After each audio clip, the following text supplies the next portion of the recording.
नौजवानों, मैं नौजवानों से मेरा मतलब है हमारे जो फौजी है और किसानों के बारे में चर्चा है। जय जवान जय किसान हमारी पार्टी का और भूतपूर्व प्रधानमंत्री स्वर्गीय लाल बहादुर शास्त्री का नारा रहा है और वो नारा जितना तब जरूरी था उतना ही आज भी जरूरी। ये दो सेक्शन हमारे समाज के ऐसे हैं जिनके बगैर हम शून्य हैं। हमारे जवान जो सरहदों पे लड़ते हैं वो किस तरह की जिंदगी गुजारते हैं,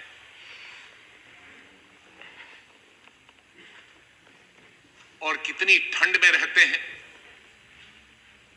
शरद पवार जी जब 1991 में रक्षा मंत्री थे, मैं पार्लियामेंट्री अफेयर्स मिनिस्टर था, हम वहां चले गए थे कश्मीर में,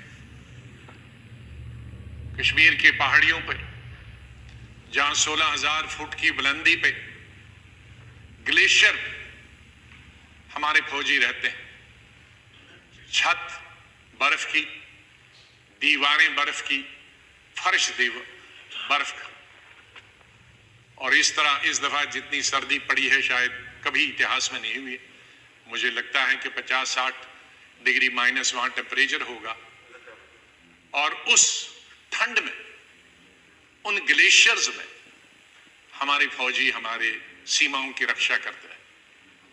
उसी रीजन में गलवान वैली में हमारे 20 नौजवान पिछले साल शहीद हुए, इसलिए मैं उन शहीदों को भी श्रद्धांजलि देता हूं और अपनी पार्टी की तरफ से पूरी हमदर्दी, पूरी सहानुभूति, पूरा सहयोग उन फौजियों को जो रेगिस्तानों में, गर्मी में और पहाड़ों में सर्दी में, इतनी गर्मी और सर्दी में रहते हैं, हम हमेशा उनके साथ रहेंगे। सर, मैं उन 225 किसानों को भी जो शहीद हुए पिछले 2-2.5 महीनों में अपनी मांगे सरकार से मनाने के लिए, और ठंड में और कई कारणों से आंदोलन के बीच में ये मर गए, शहीद हो गए, मैं अपनी तरफ से भी उनको श्रद्धांजलि अर्पित करता हूं। सर, जो गतिरोध बना हुआ है किसानों का और सरकार के बीच, ये पहली दफा नहीं हुआ। सैकड़ों सालों से किसान संघर्ष करता रहा है, अपने हक के लिए लड़ाई लड़ता रहा है, कभी फ्यूडलिज्म के खिलाफ ये लड़ रहे, जमींदारी के खिलाफ लड़ रहे, और कभी सरकार के।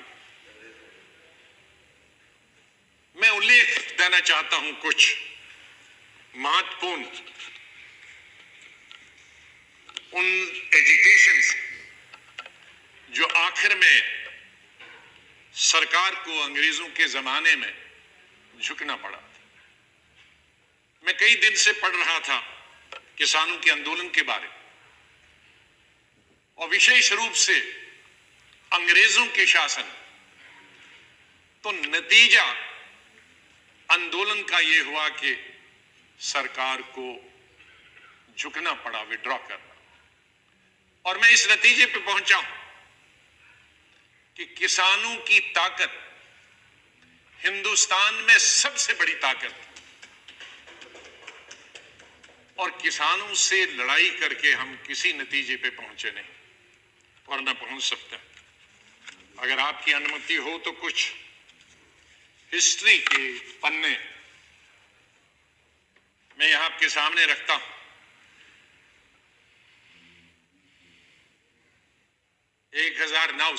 1900 से और 1906 के बीच में 3 कानून यूनाइटेड इंडिया में और ब्रिटिश इंडिया की हुकूमत में हुए।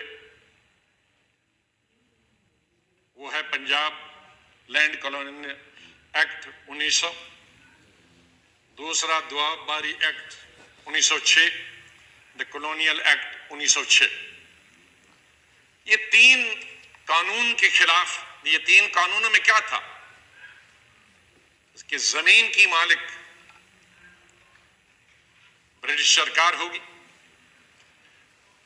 और मालिकाना हक से उनको वंचित रखा जाएगा। किसानों को उन्हें बिल्डिंग बनाने की, घर बनाने की और पेड़ काटने की अपनी जमीन पे कोई हक नहीं होगा।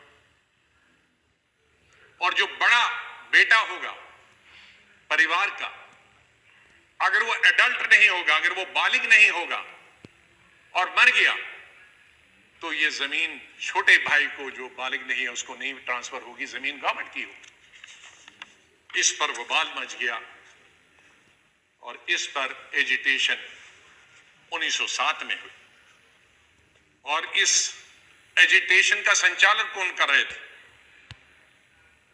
अजीत सिंह, सरदार अजीत सिंह, बड़े भाई भगत सिंह जी के, किशन सिंह जी भगत जी के पिताजी, घसीटा राम जी, सूफी अंबा प्रसाद जी। और प्रोटेस्ट पूरे पंजाब में हुए। और उस वक्त बांकीलाल जो जंग के एडिटर थे, उन्होंने पगड़ी संभाल जट्टा पगड़ी संभाल वे का एक गीत बनाया, जो उस वक्त का सबसे बड़ा मशहूर और क्रांतिकारी गीत बना। मैं उसमें से कुछ क्षण यहां आपको बताना चाहता हूं। पगड़ी संभाल जट्टा पगड़ी संभाल।